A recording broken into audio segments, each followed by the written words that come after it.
Assalamualaikum warahmatullahi wabarakatuh. Kumpulan kami hari ini ingin membentangkan berkaitan perbandingan pentadbiran awam dari aspek pengurusan ekonomi pasca pandemik COVID-19 antara Jepun dan Vietnam. Ahli kumpulan kami terdiri daripada 5 orang, iaitu Muhammad Ali Faikal bin Azli, Muhammad Hafizi bin Muhammad Fauzi, Muhammad Rushdi bin Rashid, Nur Haliza binti Yusuf dan Muhammad Syamsul bin Ishak. Jepun adalah merupakan sebuah negara yang maju yang terletak di Asia Timur yang berkeluasan 377,970 km. Jepun juga telah mengamalkan bahasa rasmi mereka sebagai bahasa Jepun dan telah mempunyai populasi penduduk sebanyak 125,682,000. Jepun juga mengamalkan pentadbiran parliamentary constitutional monarchy. Di samping itu, Vietnam pula terletak di bahagian Asia Tenggara yang berkeluasan 331,230 km dan telah mempunyai populasi negara yang sebanyak 98,169,000. Vietnam juga telah menggunakan bahasa mereka sebagai bahasa rasmi, iaitu bahasa Vietnam.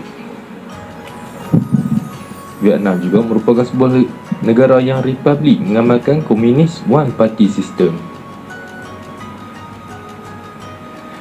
Dengan latar belakang antara hubungan kedua-dua negara ini dalam perdagangan dan pelaburan terus bertambah baik. Pada tahun 2012, jumlah volum import-ekspor sebanyak Jepun di Vietnam berjumlah 25 bilion USD, iaitu 21.7% daripada jumlah volum import-ekspor. Produk yang utama dari Vietnam ke Jepun ialah minyak mentah, pakaian, ikan, mesin dan peralatan, alatan dan alat ganti kenderaan pengangkutan. Dari Jepun ke Vietnam adalah produk import jenis semikian sebagai mesin dan peralatan, alat dan alat ganti, keluli, komputer, elektronik, peranti, produk keluaran plastik dan produk keluli. Sokongan kewangan dari Jepun ke Vietnam bermula sejak akhir 1992 dan Jepun sentiasa berdiri di antara penyedia order terbesar untuk Vietnam. Pada tahun 2012 sahaja, mengikut rancangan ini, sokongan Jepun dan Vietnam jumlah sekitar 110 bilion yen, iaitu 1.4 bilion USD. Pada Januari 2013, lepas lawatan rasmi beliau ke Vietnam, Perdana Menteri Jepun komited untuk menyediakan Vietnam dengan jumlah tambahan sebanyak 46.6 bilion yen atau 500 juta USD yang membawa jumlah order Jepun ke Vietnam untuk tahun kewangan 2012 kepada 200 bilion yen. Assalamualaikum warahmatullahi wabarakatuh. Saya Muhammad Hafizi bin Muhammad Fauzi, nombor metrik 266622, ingin membincangkan mengenai situasi semasa di Jepun. Pentadbiran awam di Jepun pasca pandemik COVID-19 telah memperlihatkan tanda-tanda pemulihan yang berterusan meskipun asas ekonomi mereka masih lemah. Terdapat satu keperluan untuk mewujudkan struktur pembangunan ekonomi yang baharu berikutan masyarakat Jepun secara umumnya mempunyai kadar kelahiran dan kependudukan yang amat kurang, sedikit dan perlahan. Hal ini menjadi pendinding penghalang utama kepada kebangkitan semula sektor ekonominya. Oleh itu, satu pendekatan bersepadu telah dirancang untuk dilaksanakan bersama sektor swasta bagi mengembleng tenaga ke arah, iaitu yang pertama, memanfaatkan kedinamikan sektor swasta, kedua, mengatasi deflasi, ketiga, meningkatkan daya saing sektor ekonomi, keempat, menyepadukan dasar ekonomi dalaman dan luaran, dan kelima, menangani isu alam sekitar dan tenaga. Bagi memastikan pendekatan bersepadu itu terlaksana secara efektif, pentadbiran awam di Jepun telah membuat pengenalan dan pelaksanaan sistem pencukaian yang merangsang kepada pelaburan dalam penyelidikan dan pembangunan serta permintaan terhadap teknologi maklumat. Mereka juga telah meningkatkan daya saing perindustrian dengan menggalakkan kepada kemajuan perusahaan oleh individu atau organisasi ke peringkat yang lebih tinggi dan bersifat global. Pentadbiran di Jepun juga telah menggalakkan kesepaduan pengurusan antara pentadbiran awam dan swasta dengan pelaksanaan sistem pengurusan bersepadu yang memantau kepada hasil atau produk akhir. Mereka juga mengambil pendekatan yang positif dan komprehensif dalam pengurusan melibatkan isu tenaga dan pemanasan global dan bertindak balas terhadap isu pengurusan sisa. Situasi pasca pandemik COVID-19 juga telah diburukkan lagi dengan perang Rusia-Ukraine yang mempengaruhi kepada penurunan permintaan domestik. Hal ini dapat diatasi dengan yang pertama, menyokong kepada pelaburan dalam sektor semikonduktor bagi mengatasi kesesakan bekalan. Kedua, memperbaharui struktur pentadbiran ekonomi sedia ada supaya lebih menyokong kepada pertumbuhan yang lebih berdaya tahan dan mampan.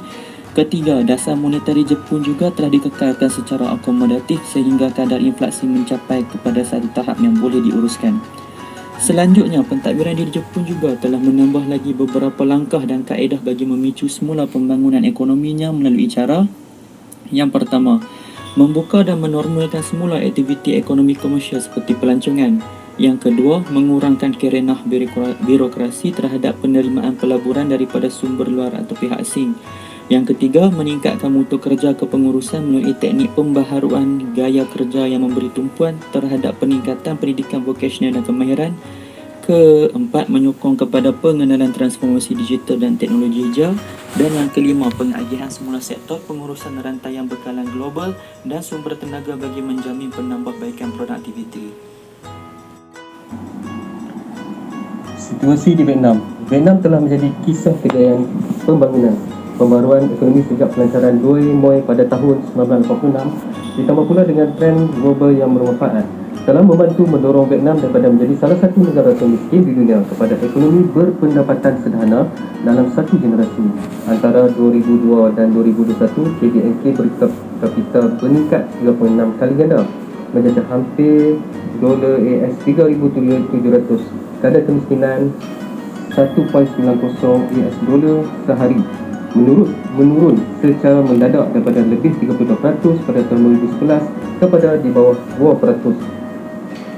Ekonomi telah terbukti berdaya tahan melalui pelbagai krisis yang terbaru ialah COVID-19. Vietnam adalah satu daripada beberapa negara yang mencatat pertumbuhan KDNK pada tahun 2020 apabila wabak itu melanda. Pertumbuhan KDNK perlahan kepada 2.58% pada 2021 disebabkan kemunculan varian Delta, tetapi dijangka langsung semula kepada 5.5% pada 2022. Hasil kesihatan telah bertambah baik seiring dengan peningkatan taraf hidup. Kadar kematian bayi turun daripada 32.6 setiap 1,000 kelahiran hidup pada 1993 kepada 16.7 setiap 1,000 pada tahun 2020. Jangka hayat meningkat daripada 70.5 kepada 75.4 tahun antara 1950 dan 2019 yang tertinggi di rantau ini bagi negara pada tahap pendapatan yang sama. Indeks Perlindungan Kesihatan Sejagat Vietnam berada pada 7 ketiga lebih tinggi daripada purata serantau dan global dengan 87% penduduk dilindungi. Akses kepada perkhidmatan infrastruktur telah meningkat secara mendadak sehingga 2019 99.4% penduduk menggunakan elektrik sebagai sumber pencahayaan utama mereka, meningkat daripada hanya 14% pada 1993. Akses kepada air bersih di kawasan luar bandar juga bertambah baik, meningkat daripada 7% pada 1993 kepada 50% pada 2020. Vietnam telah menjadi lebih berani dalam aspirasi pembangunannya, menyatakan untuk menjadi sebuah negara berpendapatan tinggi menjelang 2045. Untuk melakukan ini, ekonomi perlu berkembang pada kadar purata tahunan sekitar 5% per kapita untuk 5 tahun akan datang. Vietnam juga berharap untuk berkembang dengan cara yang lebih maju, lebih hijau, lebih eksklusif dan telah komited kepada neutrality karbon menjelang 2020. Beberapa aliran sedang membentuk masa depan Vietnam. Penduduk negara semakin tua dan perdagangan global semakin kurangan. Kemusyawaratan alam sekitar, perubahan iklim dan peningkatan otomasi semakin berkembang. Krisis COVID-19 yang berterusan telah mempercepatkan trend ini. Untuk menghadapi cabaran ini dan memenuhi matlamat pembangunannya, Vietnam perlu meningkatkan prestasinya secara dramatik untuk melaksanakan dasar terutamanya dalam kewangan, alam sekitar, transformasi digital, kemiskinan atau perlindungan sosial dan infrastruktur. Rangka kerja perkongsian Negara Kumpulan Bank Dunia CPF semasa untuk Vietnam yang disahkan pada 2017 membimbing perkhidmatan kumpulan bank negara itu dari 2018 sehingga 2022. Ia mempunyai 4 bidang utama. Yang pertama, membolehkan pertumbuhan inklusif dan penyertaan sektor awam. Kedua, melabur dan dalam orang dan pengetahuan. Ketiga, memastikan kelestarian dan daya tahan alam sekitar. Keempat, menggalakkan tadbir urus yang baik berdasarkan Pendekatan Kumpulan Bank Dunia berterusan di keenam. CPF memperkenalkan ajak strategi yang membimbing kerja kumpulan untuk pertama, memperkukuhkan pembangunan dan penyertaan sektor awam berbasis sektor. Dua, mencapai kemampuan kewangan, perkhidmatan awam dan pembinaan. Ketiga, mengurangkan kemiskinan dan dalam kalangan etnik minoriti. Keempat, mengukuhkan hubungan antara pendidik dan pasaran buruh. Yang kelima, menggalakkan dan merangsang penjanaan tenaga rendah. Assalamualaikum warahmatullahi wabarakatuh. Nama saya ialah Nur Hasizah binti Yusuf. Nama metrik 266725. Okey, seterusnya saya akan membentangkan tentang sambungan yang berkaitan dengan situasi di Vietnam. Okey, kini negara Vietnam telah mencapai kemajuan besar dalam mengurangkan kemiskinan dan hal ini juga telah meningkatkan lagi kualiti hidup masyarakat mereka.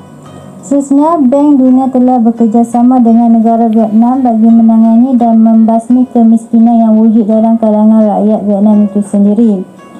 Di samping itu, pelbagai projek telah dilaksanakan oleh kerajaan mereka dan hal ini adalah bertujuan bagi mengurangkan tahap kemiskinan di persekitaran pergunungan dan luar bandar. Selain itu, berdasarkan projek tersebut, ianya juga dapat membantu meningkatkan lagi taraf kehidupan para etnik minoriti dengan cara menambah baik akses mereka kepada infrastruktur, membina kapasiti di kalangan kerajaan dan komuniti tempatan, mempromosikan hubungan pasaran dan inovasi perniagaan dan sebagainya. Okey, seterusnya pembaharuan urus tadbir juga dapat meningkatkan lagi kecakapan dan integriti dalam sektor awam di negara Vietnam itu sendiri. Sejak tahun 2018, Bank Dunia telah menyokong pelbagai kerajaan Vietnam dalam usahanya untuk membina kerajaan digital dan hal ini adalah bertujuan bagi meningkatkan lagi kecekapan dan ketelusan dalam penyampaian perkhidmatan awam tersebut. Okey, sekian, terima kasih. Kesimpulan, pengalaman pandemik COVID-19 dan krisis Rusia-Ukraine telah menunjukkan bahawa nasib manusia bergantung pada kepatasan dan kecekapan tindak balas institusi terhadap perubahan. Walaupun tiada siapa yang bersedia untuk menghadapi ancaman virus yang teruk secara dramatik, ancaman itu dapat dibendung dan dikawal. Pada masa yang sama, penolakan sepenuhnya terhadap kestabilan institusi bertujuan untuk menyokongnya. Tetapi hari ini merujuk kepada kestabilan baru sebagai kemampanan dalam konteks perubahan berterusan dan berskala besar. Perlu diambil perhatian bahawa pengalaman antarabangsa yang dibentangkan dalam kajian ini telah menunjukkan bahawa institusi ini masih di peringkat pembentukan. Integrasi ekonomi antarabangsa semakin dimanifestasikan dalam bentuk amalan perniagaan baru yang melibatkan kerjasama ekonomi elektronik.